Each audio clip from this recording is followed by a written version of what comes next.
Abra no Gênesis. Abra no Gênesis. Capítulo 41. Versículo de número 12.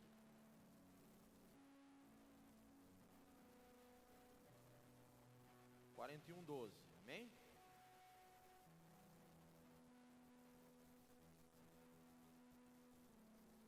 Aliás, vamos ler do 9 em diante. 41, do 9 em diante.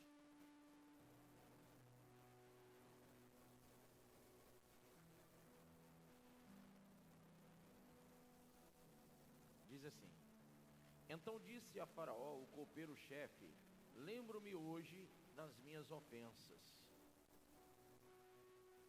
Estando Faraó muito indignado contra os seus servos, e pondo-me sob prisão na casa do comandante da guarda, a mim e ao padeiro-chefe tivemos um sonho. Na mesma noite, eu e ele sonhamos, e cada sonho com a sua própria significação. Diga, e cada sonho com a sua própria significação. Achava-se conosco um jovem hebreu, servo do comandante da guarda. Contamo-lhe os nossos sonhos, e ele nos interpretou, a cada um segundo o seu sonho. E como nos interpretou, assim mesmo se deu. Eu fui restituído ao meu cargo, e o outro foi enforcado. Então Faraó mandou chamar José, e o fizeram sair à pressa da masmorra. Ele se barbeou, mudou de roupa e foi apresentar-se a Faraó. Amém? Põe a mão sobre a Bíblia e diga: Pai, fala ao meu coração essa tua palavra, em nome de Jesus. Diga amém. Pode sentar. Santo, Santo, Deus poderoso,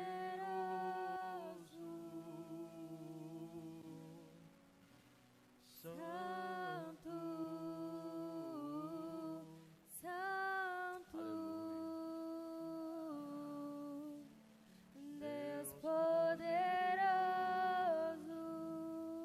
Escute, olhe só, a Bíblia diz, diga, a Bíblia diz, que esse homem, ele estava na masmorra. Que homem é esse? José.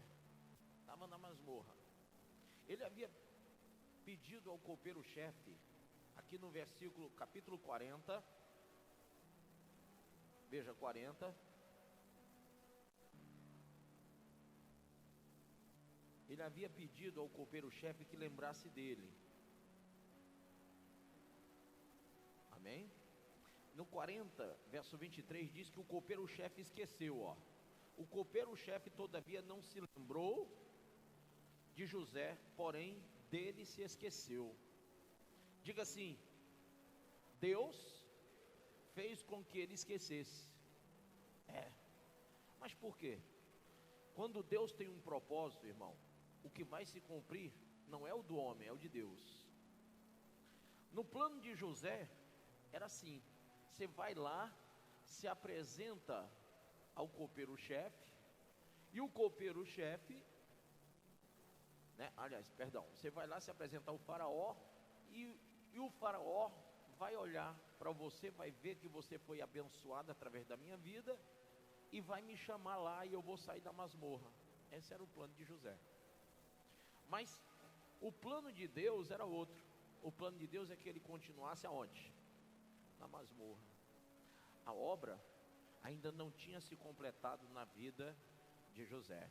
Diga assim: a obra tem que ser completa. Irmão, às vezes a gente pensa que Deus já parou. Deus continua fazendo a obra. Amém?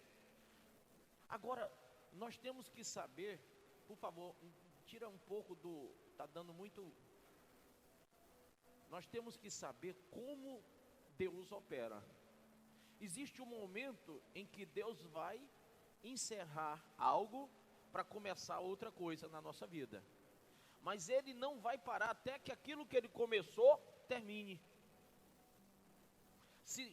Se você entender isso, você vai entender o que é o tratamento que você está fazendo aqui na campanha.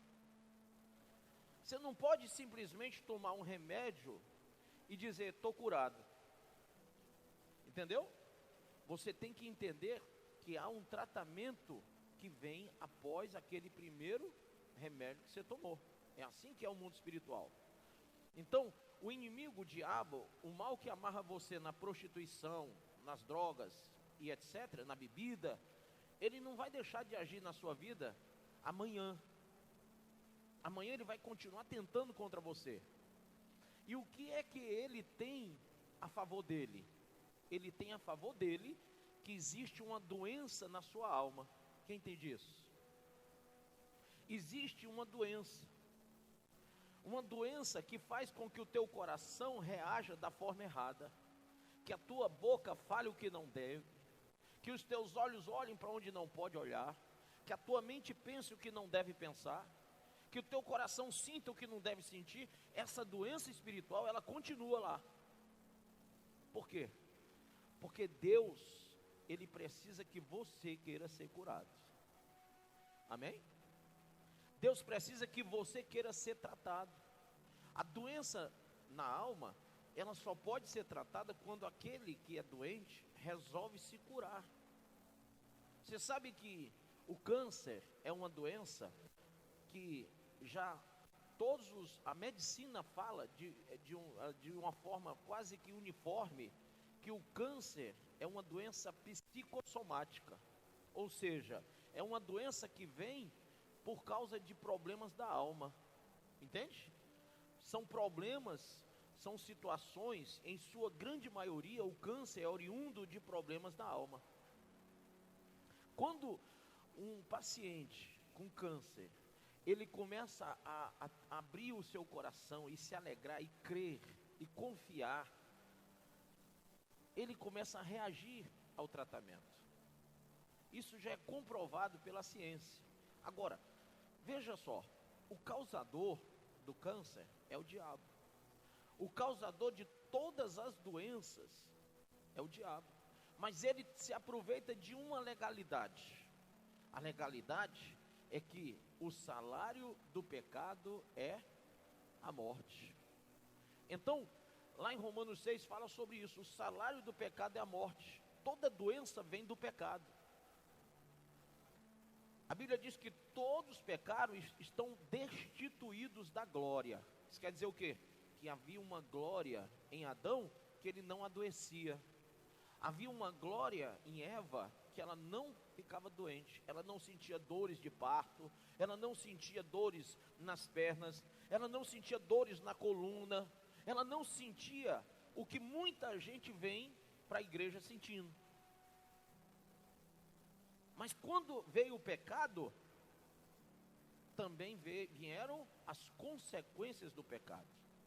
A morte como fim, mas as doenças como meio de causar morte. Então, o pecado, ele leva a pessoa a se afastar da glória de Deus. O pecado não habita no corpo, o pecado habita na alma. Por isso que quando nós pregamos o evangelho, nós pregamos para salvar a alma e não o corpo. O corpo, todos um dia, se Jesus não voltar, morreremos, sim ou não? É claro que sim. Então ninguém prega para salvar o corpo. O corpo pode ser curado, mas ninguém prega para salvar o corpo. A alma sim. Porque a Bíblia diz que a alma que pecar, essa morrerá. Fala da morte eterna. Agora veja, quando o Senhor Jesus veio, Ele veio para dar vida e vida com abundância. Essa vida abundante, se você der para Ele, Ele vai jogar de novo 10 vezes, filhinha. Você é criança, então tem que segurar. O que acontece? A alma, ela não pode e não deve assimilar as coisas do pecado. A alma, ela não pode e não deve assimilar as coisas que fazem com que ela adoeça. É por isso que Satanás sabe disso e fica toda hora tentando você. Fica toda hora, sabe, tentando fazer você cair de um jeito ou de outro. Porque ele sabe que a tua queda vai te afastar da glória. A tua queda vai te afastar do caminho de Deus. A tua queda vai fazer com que haja legalidade do inferno para atingir o teu corpo. Pastor, quando o senhor fala da alma, o senhor fala que é o quê? A alma, diga, a alma está ligada à nossa decisão. Quando nós falamos de alma, nós falamos de vontade. Você tem vontade de pecar? Ou você perdeu essa vontade para ser santo? Amém? Você tem vontade de ir para a igreja? Ou você não tem vontade de ir para a igreja? Quem entende isso?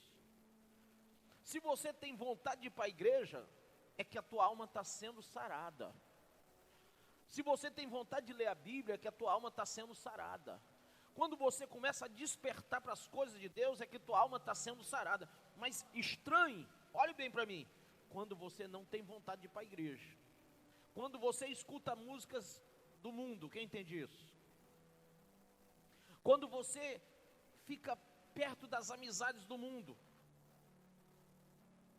Quando você reage bem diante das coisas do mundo. Presta atenção no que eu estou dizendo. Quem quer ser curado no corpo, tem que ser limpo na alma. Quem quer ser salvo no corpo, tem que ser curado na alma. A obra de Deus não vai se completar na tua vida se você não entender isso. Então, quando uma pessoa, ela interage bem com as coisas do mundo, e não interage de uma forma igual ou melhor às coisas de Deus, é porque ela está doente. É porque o pecado está ali, latente na vida dela. Ora, a Bíblia diz que Deus aborrece as coisas do mundo, que Deus abomina o pecado. Então, quando eu estou curado na alma, a minha reação ao pecado é abominar, é aborrecer, não quero, entendeu? Não quero mais isso para mim, não quero mais fumar, não quero mais beber, não quero mais isso. Quando uma pessoa, ela recebe o Espírito Santo, ela já não quer mais as coisas de outrora. Primeiro sinal que alguém está curado na alma, é que você pode botar o que botar do mundo perto, a pessoa não quer mais. Ela não aceita mais. Uma mulher, quando ela está curada na alma, ela já não anda mais como andava antes, ou falar mais como ela falava antes, ou vestir como ela vestia antes. Por que acontece uma mudança, pastor? Porque ela foi curada na alma. Aquela imoralidade, aquela perturbação para o despertamento de uma vida sexual libidinosa, tudo isso aí era doença da alma, era um espírito opressor. Isso no homem, isso na mulher. É uma opressão maligna. E às vezes, irmãos, essa doença, ela cresce de uma forma que vira uma obsessão. Da forma que você acorda de manhã já pensando em praticar o mal. Então aqui diz assim, ó, veja comigo.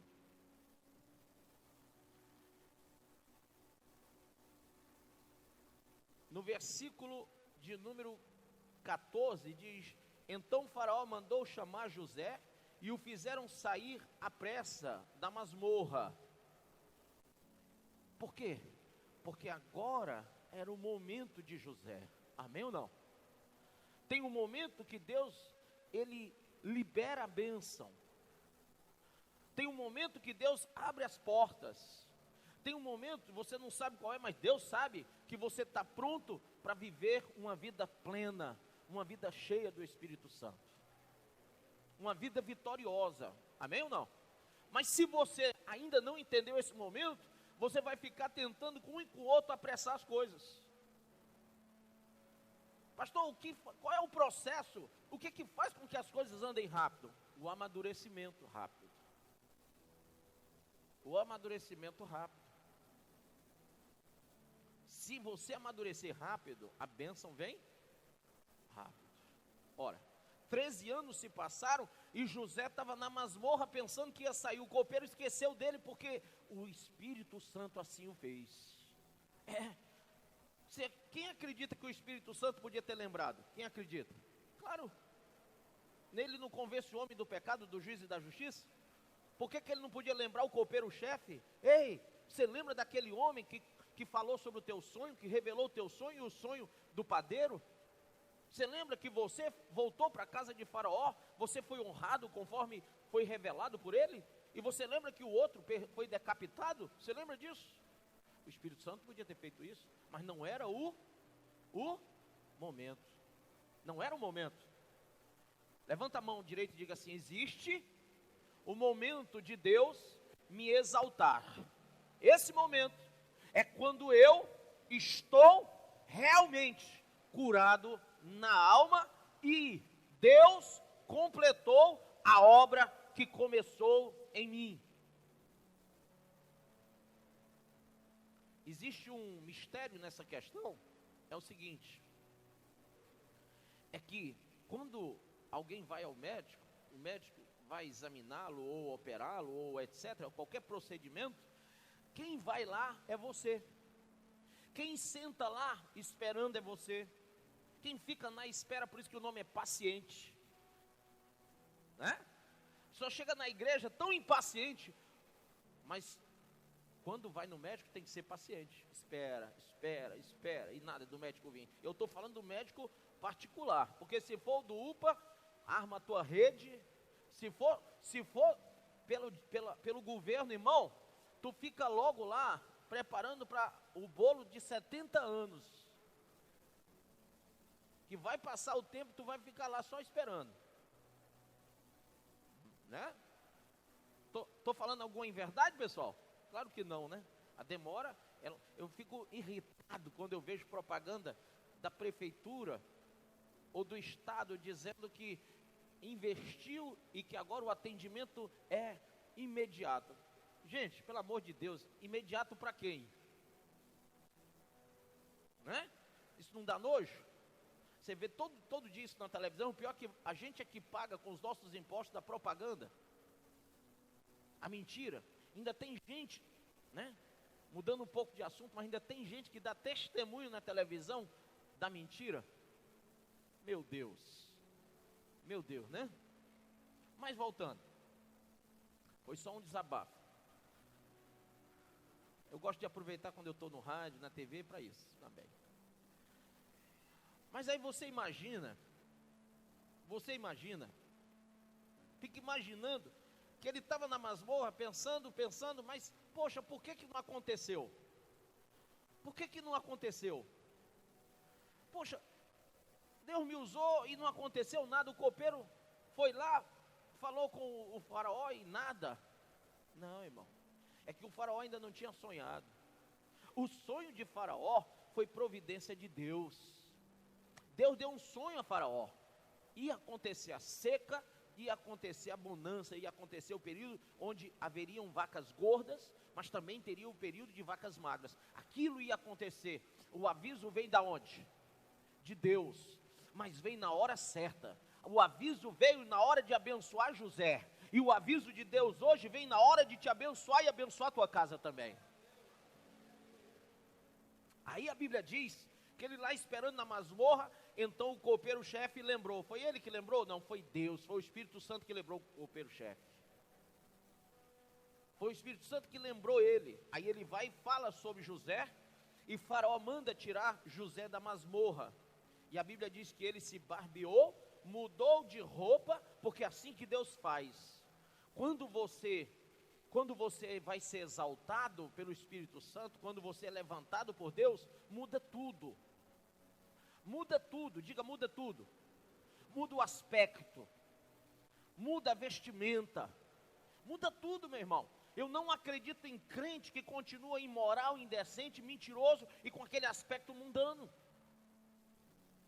Eu não acredito que uma pessoa, seja ela lésbica, homossexual, ela seja liberta, ela seja de Deus, quando ela ainda traz consigo os traços de outrora.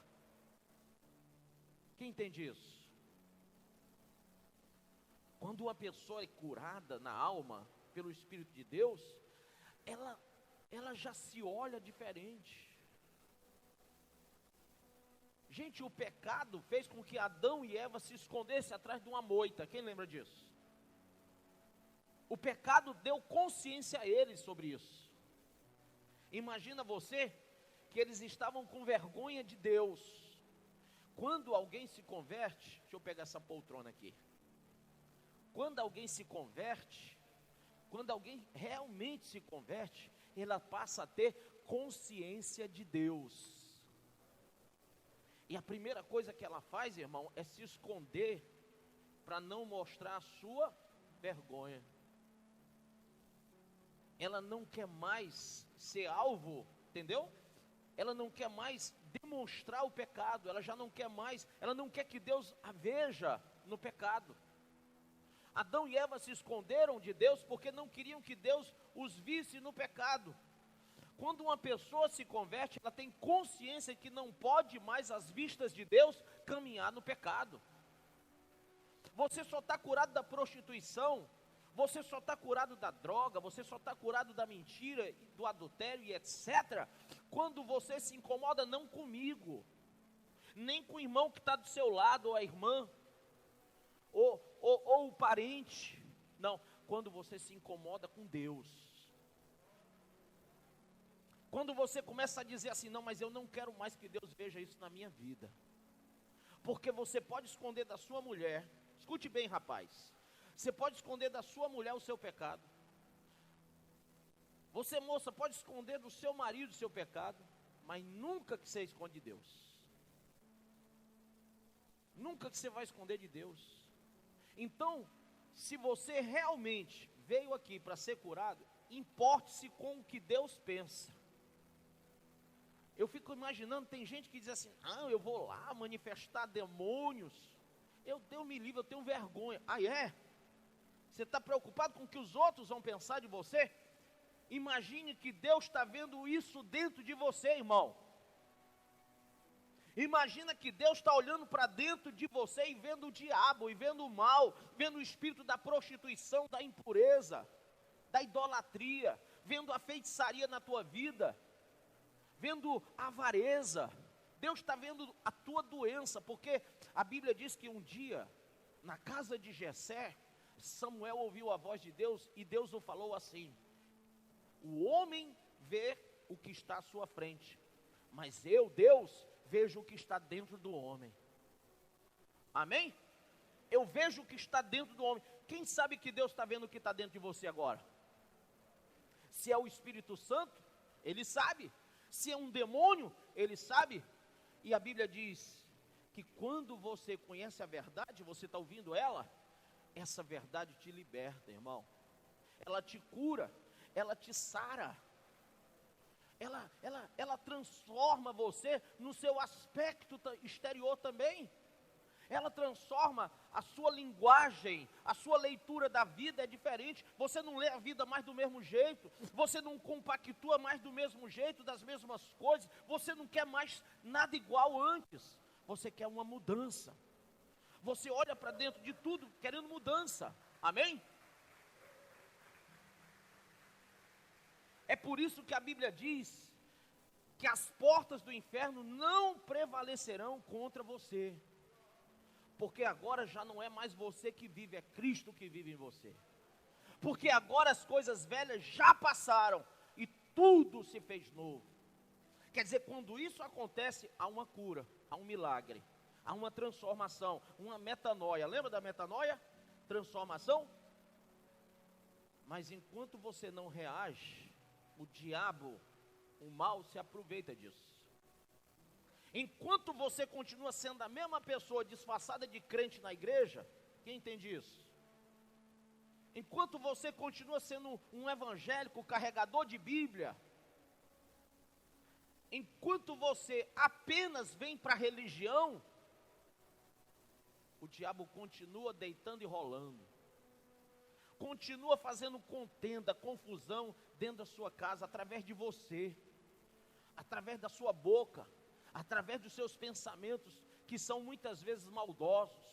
E você pergunta a si mesmo, mas puxa, por que eu sou ciumento com a minha esposa? Por que eu sou ciumenta com o meu marido? Por que eu sou ciumento, sabe por que é? Porque existe um mal em você. Por que você muitas vezes malda tanta coisa, irmão? Você não pode sair na rua que fica maldando, a mente suja. Sabe o que é? É que existe um mal ainda, uma doença ainda que você tem que vencer. E isso eu falo que existe no meio, não só de irmãos que estão sentados na igreja, eu falo que existem obreiros, que existem pastores que precisam disso, precisam de ser curados. Eu conversei com um pastor outro dia, escute isso, um pastor do nosso ministério. E engraçado que ele estava desobedecendo uma ordem minha. E eu estava cobrando sempre ele para me obedecer, e ele estava me desobedecendo. Aí um dia, você vê que as coisas de Deus são muito, muito bacanas. Chega assim, chega na mão da gente, cai assim do céu, sabe?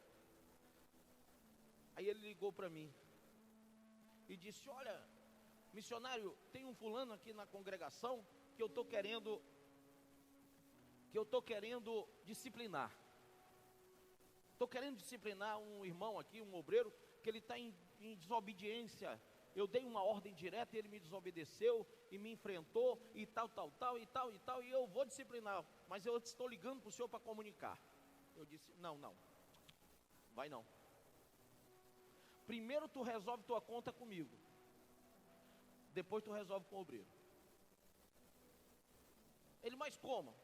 É claro, você não lembra daquela parábola do homem que perdoou o seu servo uma grande dívida, e ao perdoá-lo, o seu servo andando na rua viu pessoas que lhe deviam, e foi que ele fez com o que devia a ele? Mandou o rapaz ser preso e açoitado, e não perdoou a dívida, que era menor do que a dívida que ele tinha sido perdoado. Aí eu contei a parábola para aquele dirigente, para aquele líder da nossa igreja. Eu estou falando da nossa igreja mesmo. E eu disse: irmão, como que tu vai julgar se tu não julga a ti mesmo? Como que tu vai condenar quando tu está na mesma condenação, irmão? Tu que diz ao outro que faça, tu faz? Ei, irmão, que justiça é essa? Como que tu vai subir no altar se tu tratou alguém diferente daquilo que tu mesmo vive? Você não vai fazer nada com ele não, porque primeiro você vai ter que ajustar as contas com aquele que está e foi posto acima de você, e você tem desobedecido. Se você discipliná-lo, você também vai ser disciplinado. Mas se você agir com ele com a mesma misericórdia que eu tenho agido com você, porque vendo a tua desobediência eu tenho orado pela tua vida, pela tua alma, para que tu seja curado, sarado, porque isso se chama, sabe o quê? O nome disso é um espírito de orgulho que a pessoa tem. Ela acha que é maior do que o Senhor, e a Bíblia diz que o servo nunca será maior que o seu Senhor. Amém? Sabe uma coisa linda de José? É que ele era submisso ao carcereiro, foi submisso a Potifar e ficou submisso a Faraó. Ele foi submisso a todas as autoridades que Deus colocou sobre ele. Mas às vezes as pessoas têm 2 pesos e 2 medidas. Eu disse: irmão, se eu autorizar uma coisa dessa, eu nem subo no altar para pregar, porque eu vou lembrar que eu fui injusto com alguém. A medida com que medirdes, vos medirão a vós. Quem disse isso? Jesus. Então, tenha cuidado com a forma equivocada que você vive. Tenha cuidado que talvez você seja uma pessoa que sabe muito cobrar dos outros, mas não cobra de si mesmo. E você, para apontar o erro de alguém, você é maravilhoso. Você tem revelação profunda. Não sei se é do Espírito ou é do cão, mas tu tem uma revelação, irmão, mais fantástica. Tu tem um olho clínico para olhar para o defeito dos outros. Porém, quando tu te olha, tu não olha os teus defeitos. Então é muito fácil você olhar para o outro, e tem muito casamento que se acaba por causa disso, porque o marido sabe apontar o erro da mulher e vice-versa, mas ninguém olha para si.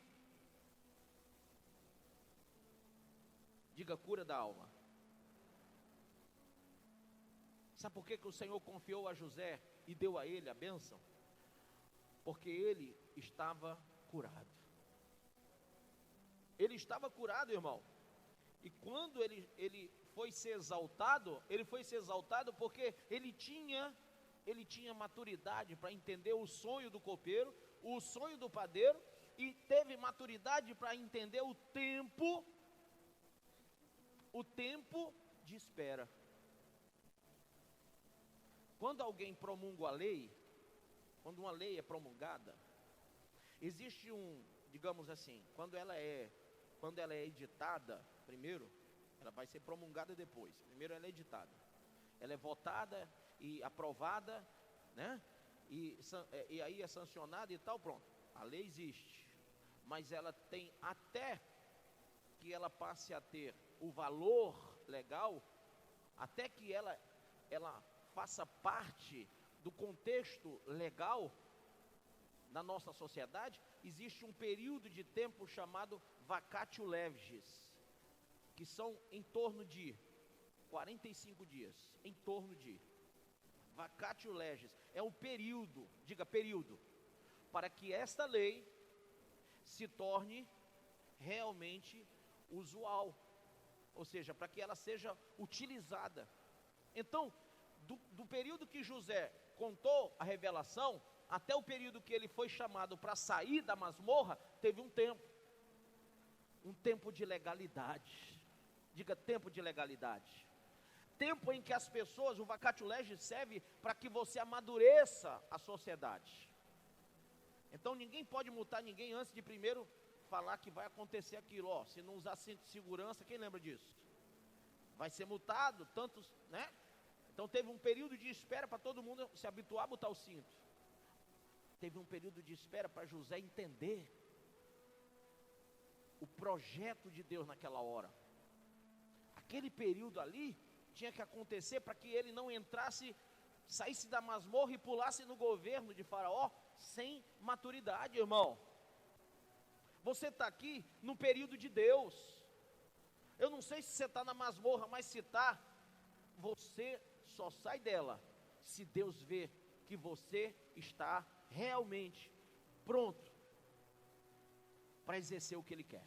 Amém? Agora, antes que eu termine, é necessário, diga, primeira coisa, uma experiência pessoal. Quando Jesus esteve na terra, abra em Lucas, livro de Lucas, capítulo 24. A seguir, Jesus lhes disse: são estas as palavras que eu vos falei, estando ainda convosco. Importava se cumprisse tudo o que de mim está escrito na lei de Moisés, nos profetas e nos salmos. Ele está falando da sua experiência, amém? Ele está falando da sua experiência. E ele fala sobre, quando ele fala da sua experiência, ele fala de uma necessidade. Ele conta a sua experiência pessoal e mostra a necessidade das pessoas agora. Versículo 45. Então, diga então, lhes abriu o quê? 45, pessoal. Então, diga, então, lhes abriu o entendimento. Quem entende isso? Ele disse: olha, é necessário que se cumpra. A minha experiência de vida é para salvar vocês.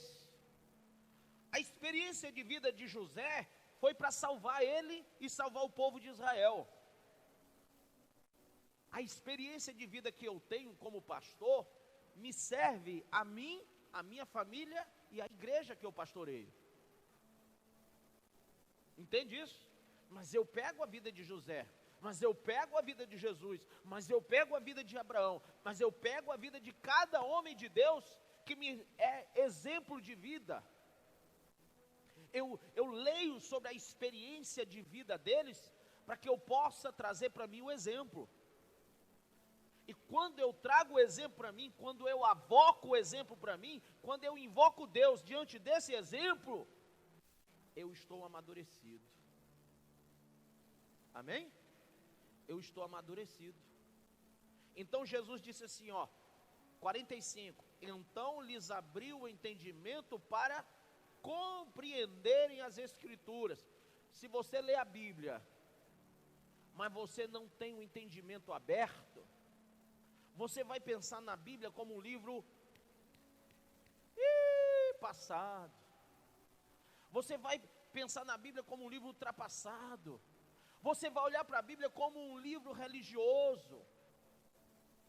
Se você não tiver entendimento do Espírito Santo, você está aqui ouvindo blá blá blá do pastor. Nada disso está servindo para edificar você.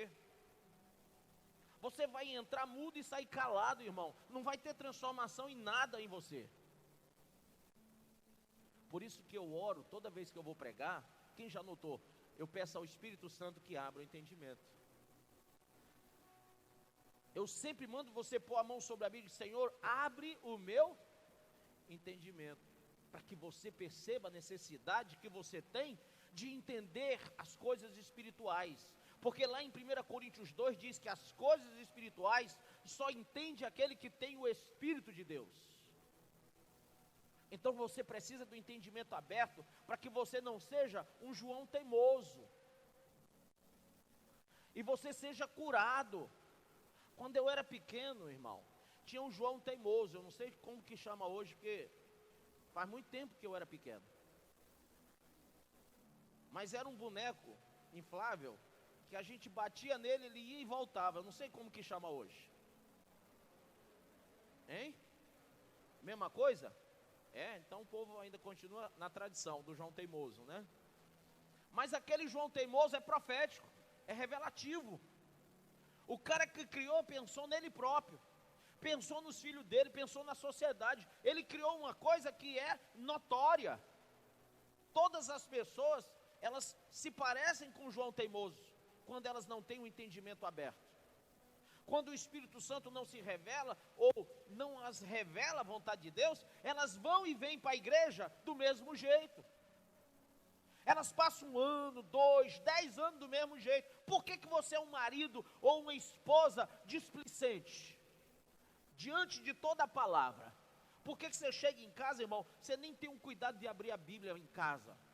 Você está criando teus filhos longe do Evangelho. Por que você é tão desregrado?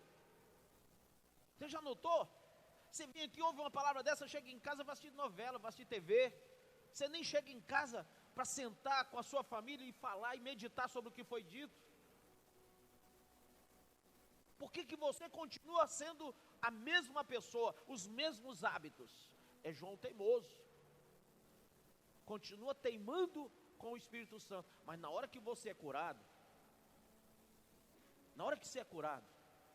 Satanás bate em você, mas quando vem, se levanta um gigante contra ele. Quem entendeu isso? Quem vem é um gigante. Quem vem é aquele que derruba o próprio diabo. Quem vem é aquele que diferente. Já não é mais aquele boneco inflável. Agora é um servo, é ungido. Agora é ungida, é serva. Agora é santo. Agora está separado. Agora é diferente. A visão é outra. O aspecto é outro. Tudo é diferente. Ninguém é salvo porque tem religião. Religião não salva ninguém. Religião não salva ninguém, irmão. Você acha que está salvo porque está aqui? Ou porque está acolá, ou ali outro? Ou naquela outra igreja? Ou naquela outra religião? Você nunca vai ser salvo através de religião. Você não está aqui para ser chamado para uma religião, mas para servir um Deus vivo. Para mudar de vida. Se você não quer mudar de vida, aqui não é o seu lugar. Se você não quer ser curado, nem vá ao médico, morra em casa. Morra em casa, meu filho. Quem entendeu o que eu disse? Deus abriu o teu entendimento? Se tu não quer ser curado, irmão, vai no médico fazer o quê? Não tem João teimoso que diz, eu morro, mas não vou no médico? Aí morre mesmo. Morro, mas não vou. Aí pô, morre, meu filho. João teimoso que diz assim, olha, eu vou comer essa comida nem que eu me acabe. Aí se acaba mesmo. É 10 horas ou 15 horas no banheiro, com infecção intestinal. Hã? Por quê? Porque é João teimoso. Ei, irmão, eu parei de ser João teimoso. Sabe por quê? Eu fui curado.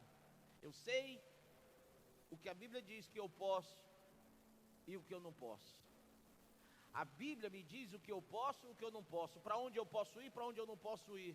A Bíblia me regra, a Bíblia me doutrina, a Bíblia me curou e a Bíblia me informou como andar curado. Como andar na presença de Deus. Eu estou curado porque eu entendi o remédio.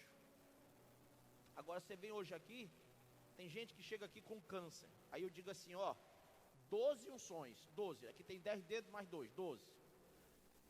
Vamos contar, conte, 1, 2, ué, cadê a pessoa? Não, é porque teve um probleminha em casa, aí foi, não veio tomar o remédio. Aí passou uma semana, 2, vai de novo, 3, cadê a pessoa de novo? Não é que deu outro probleminha em casa, não é porque teve que viajar. Vai ser curado, irmão, desse jeito? Você tem que ter regra de vida com Deus. Você tem que cobrar de si mesmo um regramento espiritual. Ora, por que eu estou aqui segunda, quarta, sexta e domingo na igreja?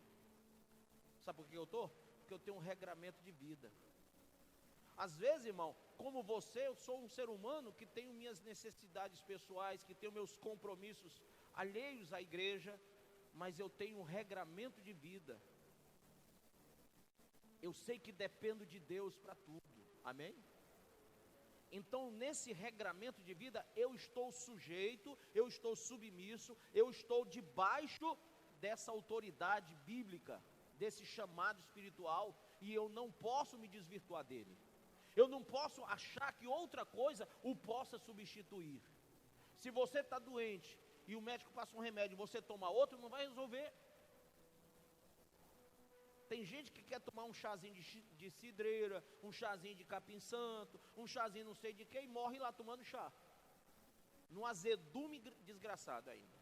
Não adianta, meu filho. A regra não é essa, amém? A regra não é essa. A regra é que você tem que procurar obstinar-se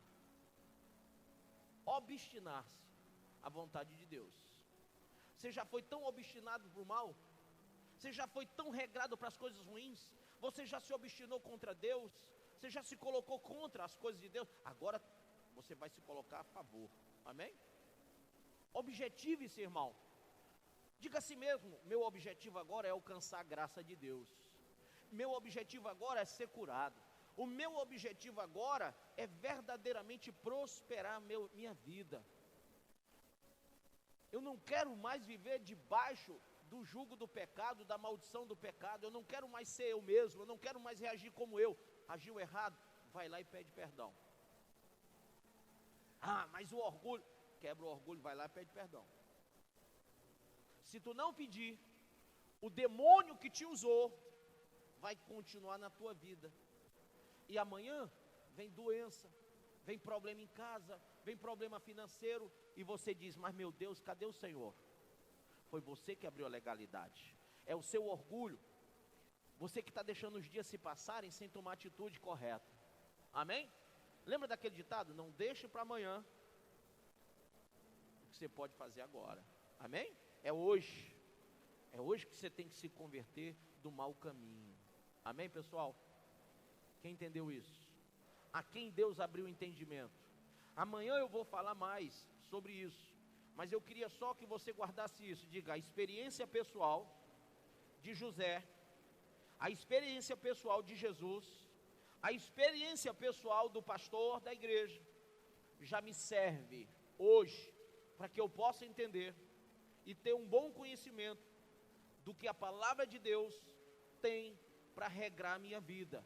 Por isso, diga, Espírito Santo, abre o meu entendimento, me cura agora, me dá um entendimento completo da vontade do Senhor. Não deixa, Senhor, que eu saia daqui alheio a esse entendimento. Amém? Amém? Fecha os olhos, fecha os olhos. Eu tenho orado por pessoas que vivem na prostituição. E é incrível que depois que eu oro e ordeno que o espírito da prostituição saia, as pessoas ficam abusando a prostituição. Elas ficam com nojo, com raiva de prostituir, de fumar, de beber, de se drogar. Então, isso acontece porque ela quer se libertar. Isso acontece porque você quer verdadeiramente ser livre.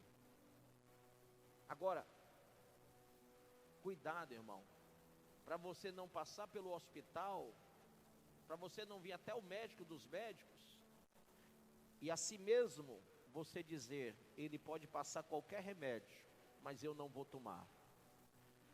E quando a doença é grave, diga, quando a doença é grave, o remédio é caro. E tem gente que não quer pagar o preço disso. Quando a doença é grave, quando o problema é grande, tem que se pagar um preço, sim ou não? Aí a pessoa diz, não, mas eu não vou pagar preço nenhum não. Não, eu ser crente, eu mudar minhas vestes, eu passar a ser dizimista na igreja, ofertante, eu ir para a igreja 4 dias na semana, eu que só vou de domingo e olhe lá. É uma maldição que você carrega desde a época que você era de outra religião, que só ia uma vez por semana na igreja. Aí você começa a enfrentar o próprio médico que quer te curar. Se você quer ser curado, quebre as resistências agora, irmão. As tuas resistências. Você precisa abrir teu coração para ser curado. Amém? Jesus quer curar você agora. Mas não vai haver cura enquanto você não entender. Enquanto o teu entendimento não for aberto para isso. Veio ser curado? Então te lança aos pés do Senhor. Se você quer ser curado, Jesus quer curar você. Ele quer te dar uma vida próspera, uma vida liberta. Ele quer curar a doença do corpo e a doença da alma, mas principalmente a doença da alma. Você vai sair daqui hoje carregado pelas mãos de Deus. Você hoje vai sair daqui abençoado. Se você quiser, você verá a glória de Deus. Aquele que quer, sai do seu lugar, vem aqui na frente receber a oração da fé, em nome de Jesus. Você acabou de ouvir essa poderosa ministração da palavra de Deus. Eu creio que sua vida foi abençoada. Eu quero que você ore comigo, profetizando sobre a sua vida a salvação que vem de Cristo Jesus. Ore conosco. Deus Pai, em nome de Jesus, nós te agradecemos por esta palavra. E que o Senhor possa abençoar a vida de cada um que nos viu, que nos ouviu nesse dia. Deus Pai, em nome de Jesus, que esta pessoa esteja agora entregando a sua vida, recebendo a salvação que vem do Senhor. Pois assim, Pai, nós profetizamos salvação, cura, libertação, em nome do Pai, do Filho e do Espírito Santo de Deus. Amém.